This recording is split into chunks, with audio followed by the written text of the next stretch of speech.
O cenário político está fervendo. O pedido de impeachment de Lula já conta com mais de 100 assinaturas no Congresso, mostrando que a insatisfação com o governo está crescendo rapidamente. Será que Lula conseguirá resistir a essa pressão? Vamos analisar os desdobramentos desse pedido explosivo e o impacto que isso pode ter no futuro do Brasil. E não para por aí. Também vamos falar sobre a entrevista bombástica do jornalista Rodrigo Constantino à Auriverde Brasil, que ele fez declarações poderosas sobre Donald Trump, afirmando que o presidente americano segue mais influente do que nunca e não está de brincadeira. Além disso, Constantino disparou críticas duras contra opositores de Trump, incluindo a Selena Gomez, expondo estratégias e interesses por trás da oposição ao presidente. Fique até o final, porque esses dois assuntos estão movimentando o Brasil e o mundo. Curta, compartilhe e participe da discussão nos comentários. Isso já conta com o apoio de 100 parlamentares. A proposta foi apresentada pelo deputado Rodolfo Nogueira, do PL do Mato Grosso do Sul, e é motivada pela violação das normas de responsabilidade fiscal por meio do programa Pé de Meia. Na semana passada, o Tribunal de Contas da União bloqueou 6 bilhões de reais em recursos destinados ao programa. Nogueira comentou o seguinte sobre essa proposta, aspas, o Executivo tem usurpado as prerrogativas do Legislativo ao efetuar despesas sem o devido controle e transparência, ignorando as deliberações do Congresso. A decisão do TCU reforça que Lula cometeu crime de responsabilidade e tem que ser afastado do cargo. Temos fundamento jurídico, apoio popular e vontade política para que o presidente da Câmara dê andamento ao pedido de impeachment de Lula. Fecha aspas. Adalberto Piotto, muito boa noite, seja bem-vindo. Estamos começando mais uma semana aqui em Oeste Sem Filtro. Para quem está chegando agora, dia 27 de janeiro, alguém que ficou aí porventura de férias, não está muito a par do tal programa Pé de Meia, um programa do governo objetivando alunos de baixa renda, focado em alunos do ensino médio. Em tese, o governo pagaria R$200 por mês a alunos do ensino médio, do primeiro ao terceiro ano, e no final do ano daria, inclusive, mais um aditivo ali de R$1.000. Ocorre que, segundo a legislação, há exigência que um programa como este, como o Pé de Meia, seja incluído na previsão orçamentária e submetido à aprovação do Congresso Nacional. Fato que não ocorreu. A gestão petista realizou o repasse de 3 bilhões de reais sem a devida previsão orçamentária e aprovação do Congresso Nacional. E estamos falando de pedalada, e isso que então teria motivado este pedido de impeachment que segue agora com 100 assinaturas. Boa noite, Paula. E esse é o ponto. Novo gasto precisa de previsão orçamentária, precisa explicar de onde sai esse dinheiro. Augusto, boa noite, Silvio, Ana, querida, todos que nos acompanham. Aí tem 3 pontos que precisam ser analisados. Primeiramente, é mais um programa social. E o Bolsa Família então não está dando certo, porque se eu estou precisando subsidiar novamente um jovem para que ele não fuja da escola, a lógica do Bolsa Família, e vou lembrar quando ele era chamado ainda de renda mínima lá pelo prefeito Magalhães Teixeira em Campinas, que é onde surgiu esse programa, era justamente garantir a presença da criança na escola, ser bem educada, a família recebia um valor para não ter que fazer essa criança, por exemplo, colocá-la em trabalho infantil. Ela seria educada, uma vez educada, não precisaria disso lá na frente, porque ela teria, por exemplo, condições de concorrer no mercado de trabalho. Não há essa exigência, não há esse acompanhamento, a escola não oferece, o governo não pede nenhuma, digamos, contrapartida. Essa é a contrapartida do cidadão. O que a gente percebe é que o programa social, então, não está funcionando, porque eu tenho que criar um novo programa social agora para jovens. E por aí vai. E não acaba nunca. Esse é o ponto. Depois, as questões técnicas. Sim, precisa de dotação orçamentária e precisa passar pelo Congresso Nacional. Aí vem um quarto elemento, porque aí vem a manifestação do TCU, que é dizendo claramente que há um problema nesse programa. Tecnicamente, sim, tem razões pelo menos para uma investigação num eventual processo de impeachment. Ocorre que o impeachment é um processo político. E o processo político, no entendimento pacificado, o presidente da Câmara precisa aceitar para essa investigação começar. E o detalhe, a aceitação do presidente da Câmara já afasta automaticamente o presidente de plantão. Ou seja, se o presidente da Câmara aceitar o pedido de impeachment, o presidente da República fica afastado para que a investigação ocorra. Pode até voltar lá na frente. Não há clima hoje político para isso, até porque neste momento a Câmara só está preocupada com a sucessão, que vai ocorrer agora, nessa semana que vem, no final dessa semana. Aí você vai ter um novo presidente da Câmara, um novo presidente do Senado. Começa pela Câmara, é quase impossível imaginar. Você precisaria também de apoio popular, aí você precisaria de gente nas ruas. Janeiro e fevereiro não consegue colocar muita gente nas ruas por razões óbvias, né? Nós estamos voltando da virada do ano. Nada disso afasta a pedalada do governo, que tecnicamente está com todas as evidências se encaminhando para isso. Mas nós estamos falando de um crime num julgamento que é político, e aí eu preciso de clima político para o impeachment. O Lula já fez coisas muito piores, se a gente levar em conta a realidade brasileira hoje, e não avançou nada com o Lira neste começo do supostamente Hugo Mota como presidente da Câmara. Talvez não vá ocorrer, não neste início. Enfim, é preciso aguardar o novo comando da Câmara.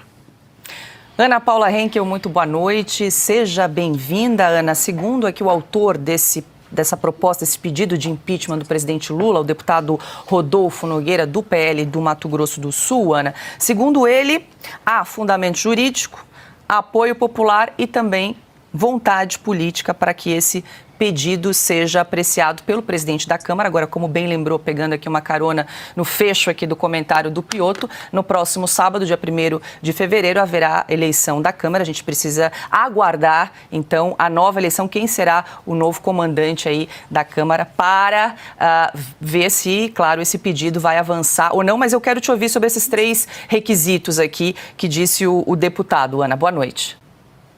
Boa noite, Paula. Boa noite, Piotto, Silvio, meu mestre Augusto, e muito boa noite à nossa audiência maravilhosa, iniciando a semana com a gente.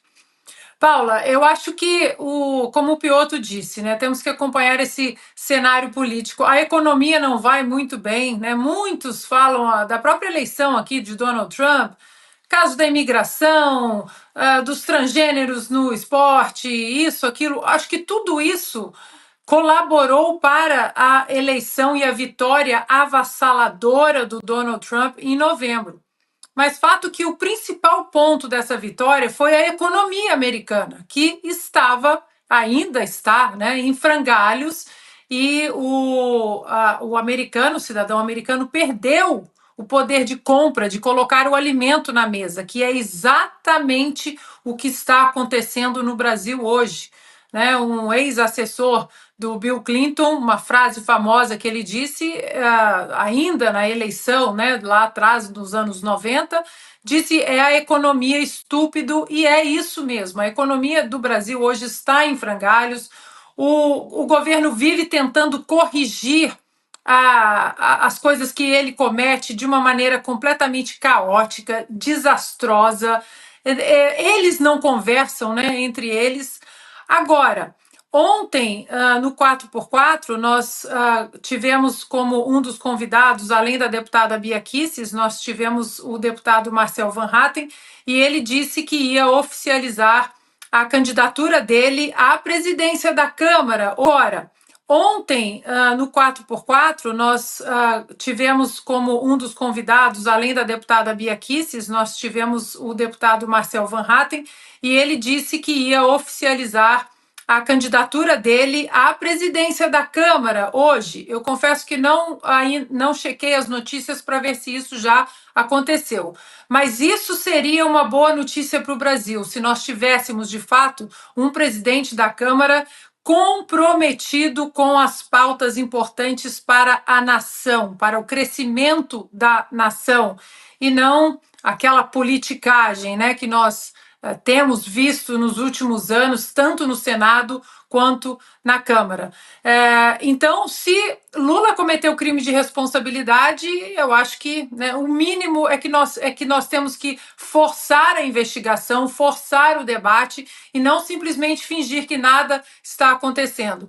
É preciso começar a colocar transparência no caminho do Brasil. Se Lula cometeu esse crime de responsabilidade, que ele pague. Agora vamos acompanhar a declaração polêmica de Rodrigo Constantino que está dando o que falar. Verde. Bom, antes de mais nada, eu queria agradecer aqui em público, né, a todo o carinho da audiência da Auriverde e ao meu amigo, querido amigo Pitoli, que tem feito aí a divulgação da minha situação e da ajuda, né, para quem quiser, ao meu trabalho. Fico muito agradecido, muito comovido aí por toda essa corrente do bem. E hoje eu vou comentar com vocês essa história de deportação e a hipocrisia da esquerda, né? Bom, o Biden pode mandar mais de 30 aviões com pessoas algemadas, que é o padrão, porque tem muito criminoso ali que não cometeu apenas o crime de estar ilegal no país, mas outros crimes mais violentos, e ninguém nunca ligou para isso. De repente, o governo Trump vira uma celeuma, os repórteres vão lá tentar entrevistar alguns desses deportados para ver se pegam uma história bem comovente, sensacionalista, tentam colocá-los em lentes de vítimas, de coitadinhos, e o PT se manifesta. Tudo realmente muito hipócrita, né? O governo colombiano do comunista Petro vai lá e peita Donald Trump e vira herói da resistência, né, do perfeito idiota latino-americano, para fazer alusão a um belíssimo livro que infelizmente nunca fica desatualizado, né, no continente. Essa turma de DCE que ainda adora alguém que fala grosso com o império estadunidense, os yankees imperialistas, colonizadores e blá blá blá. E tudo isso é ridículo. É uma visão estética de mundo, é uma narrativa. É a turma que vibra com a poesia e ignora o sofrimento do povo. Não durou nenhuma hora essa coragem toda, essa macheza toda do Petro, né? Ele teve que voltar atrás em que pese alguns jornalistas terem interpretado o Trump como aquele que recuou, o que é ridículo. E é importante entender que o Trump não veio para brincadeira. Acabou a palhaçada, gente. Ele foi eleito com um mandato muito claro, não tem estelionato eleitoral aqui, e ele vai cumprir essa agenda. E uma das bandeiras é restaurar a fronteira e o império da lei. Quem está de maneira irregular, sem documento, leias, ilegal no país, vai ser convidado a se retirar. O curioso é que quem rastejou pelos desertos do México, pagou coiote, se separou de família, comeu pouco durante dias, encarou um sol a pino de 50 graus, de repente reclama de uma viagem de avião porque estava algemado. Sendo que a própria Casa Branca mostrou ali, tinham pelo menos 8 no primeiro voo que cometeram crimes violentos como homicídio. E a esquerda simpatiza com essa turma, porque, claro, simpatiza com bandido. E os artistas e intelectuais também, né? Não é só uma característica brasileira de Lei Rouanet, não. É o artista que adora essa visão romântica de mundo. A Selena Gomez, originária do México, foi gravar um vídeo em prantos, chorando com seus compatriotas. Ela não ligou para milhares e milhares de crianças desaparecidas, estupradas, muitas por imigrantes ilegais, mas de repente ela aparece para falar da situação desses criminosos deportados. Detalhe, ela tem uma mansão na Califórnia enorme. Será que ela abrigaria alguns desses imigrantes compatriotas em sua mansão? É tudo muito hipócrita, é tudo muito para inglês ver. A imagem é tudo que importa para essa turma. Só que, repito, Trump não está de brincadeira. E até o Lewandowski já se manifestou que, veja bem, não é bem assim, vamos tratar essa coisa com serenidade, a crise dos deportados com uma questão doméstica, o Lula também não quer criar caso agora. Será que é porque o Trump mostrou que quem folgar com a América vai ter que pagar para ver? Fafo. F around and find out. O que quer dizer basicamente o seguinte: vem, mexe comigo e vê o que é bom para tosse. Pois é, acabou a brincadeira. Você acredita que o impeachment de Lula pode realmente avançar no Congresso? Por quê?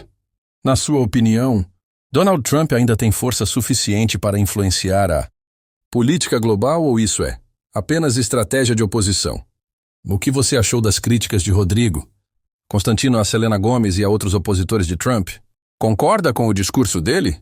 Deixe sua opinião nos comentários. Até a próxima!